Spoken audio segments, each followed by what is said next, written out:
साध संगत जी, प्रेम से कहना धन निरंकार जी। एक नई साखी के साथ स्वागत है आप सभी का आपके ही अपने चैनल पर। आज की साखी का विषय है ऋण। तो चलिए सुनते हैं आज की ये साखी।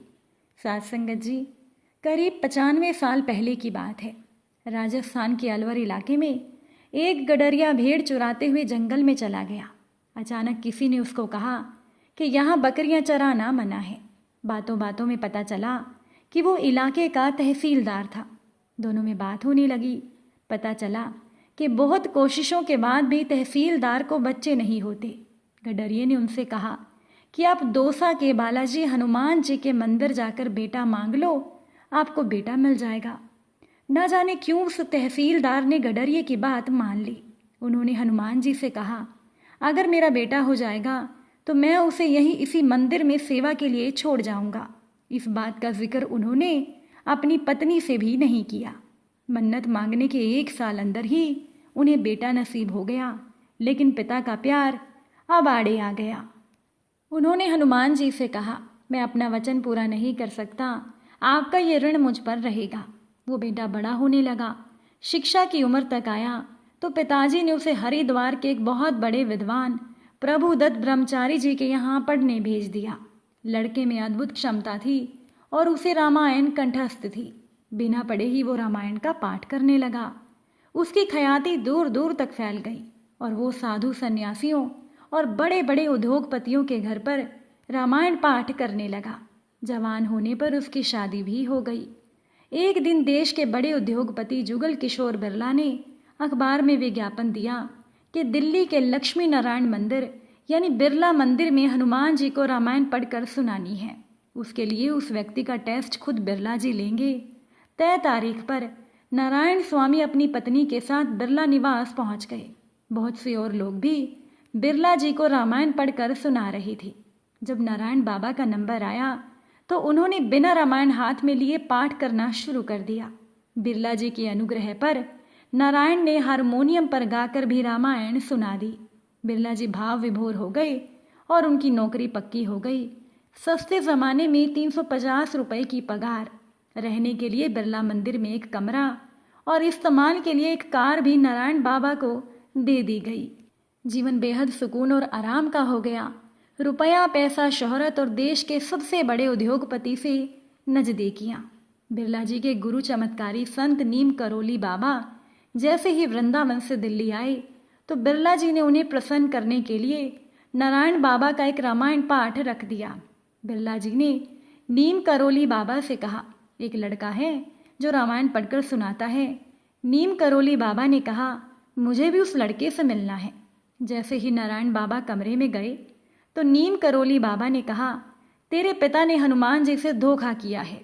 नारायण बाबा अपने पिता के खिलाफ कुछ भी सुनने को तैयार नहीं थे, लेकिन तय हुआ कि अगर नीम करोली बाबा की बात सच्ची है तो वो उन्हें गुरु रूप में स्वीकार कर लेंगे।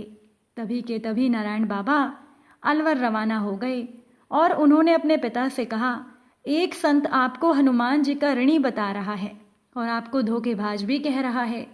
नारायण बाबा के पिता ने कहा कि वो संत हनुमान जी ही हो सकते हैं, क्योंकि ये बात तो केवल उन्हें ही पता है।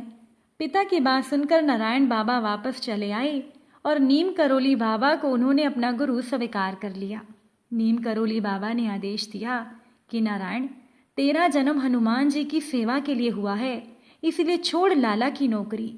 गुरु आदेश मिलते ही नारायण बाबा ने नौकरी छोड़ दी और दिल्ली के मेहरौली इलाके में एक जंगल में एक गुप्त मंदिर में आश्रय लिया। बिरला मंदिर से निकलकर सांप, भूतों और एक अनजाने जंगल में हनुमान जी की सेवा शुरू कर दी। नीम करोली बाबा ने आदेश दिया कि किसी से 1 रुपया भी नहीं लेना है और हर साल नवरात्रे में लोगों का भंडारा करना है। साध संगत जी, बड़ी अजीबोगरीब बात है कि 1 पैसा भी किसी से नहीं लेना और हर साल हजारों लोगों को खाना भी खिलाना है। लेकिन गुरु ने जो कह दिया था वो पत्थर पर लकीर है। बिना सोच कर ही उन्होंने अपना काम शुरू कर दिया। नीम करोली बाबा ने बिरला से कहकर नारायण बाबा की पत्नी को घर चलाने के पैसे हर महीने दिलवा दिए, लेकिन नारायण बाबा को उन्होंने पैसे से दूर ही रखा। 1969 से आज तक इस मंदिर में हर साल 2 बार नवरात्रों में हजारों लोग भंडारा खाकर जाते हैं। किसी को आज तक इस मंदिर में पैसे चढ़ाते नहीं देखा गया, लेकिन हाँ, प्रसाद पाते सबको देखा गया है। साथ संगत जी, नारायण बाबा आज 94 साल के हो गए हैं, लेकिन आज भी वो गुरु सेवा में लगे हैं और चाहते हैं कि कम से कम लोग ही उनसे मिलने आए। साथ संगत जी, ऐसी है नारायण बाबा की गुरु निष्ठा, जो बिना किसी स्वार्थ के गुरु की बात मानते हैं, गुरु की सेवा करते हैं। गुरु हमेशा उनके साथ रहते हैं।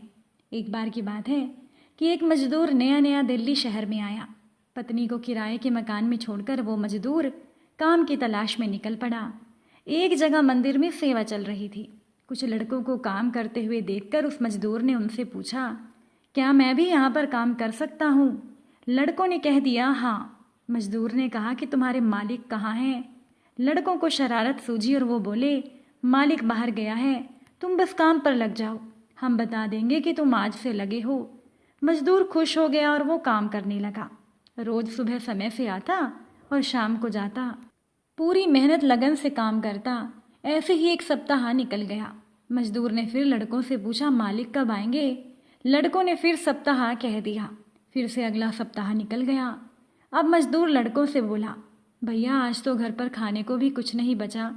पत्नी कह रही है कुछ पैसे लाओगे तभी खाना बनेगा, हमें मालिक से मिलवा दो। लड़कों ने बात अगले दिन के लिए टाल दी, मगर मजदूर के जाते ही उन लड़कों को अपनी गलती का एहसास होने लगा और उन लड़कों ने आखिरी फैसला ये किया कि वो मजदूर को सब कुछ सच बता देंगे कि ये मंदिर की सेवा है, यहाँ कोई मालिक नहीं है, ये तो हम अपने गुरु महाराज जी की सेवा कर रहे हैं। अगले दिन जब वो मजदूर आया तो सभी लड़कों के चेहरे उतरे थे।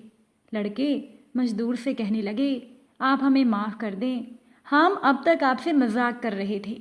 लड़कों ने सारी बात मजदूर को बता दी।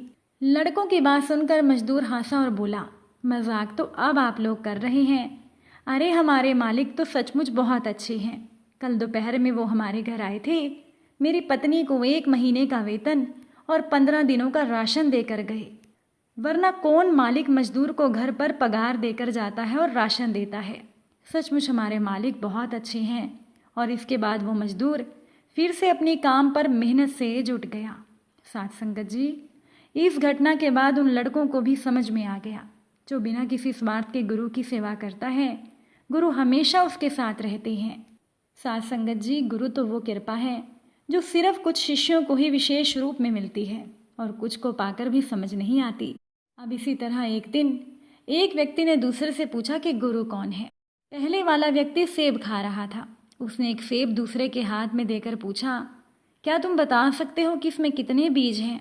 दूसरे वाले ने सेब काटकर गिनकर कहा कि इसमें 3 बीज हैं। अब पहले वाले ने एक बीज अपने हाथ में लिया और फिर पूछा, इस बीज में कितने सेब हैं ये भी बताओ। अब दूसरे वाला व्यक्ति सोचने लगा, एक बीज से एक पेड़ से अनेक सेब, अनेक सेबों में फिर 3-3 बीज, हर एक बीज से फिर एक पेड़, और यही क्रम चलता जाएगा। तो पहले वाला व्यक्ति कहने लगा, बस इसी तरह से गुरु की कृपा हमें प्राप्त होती रहती है।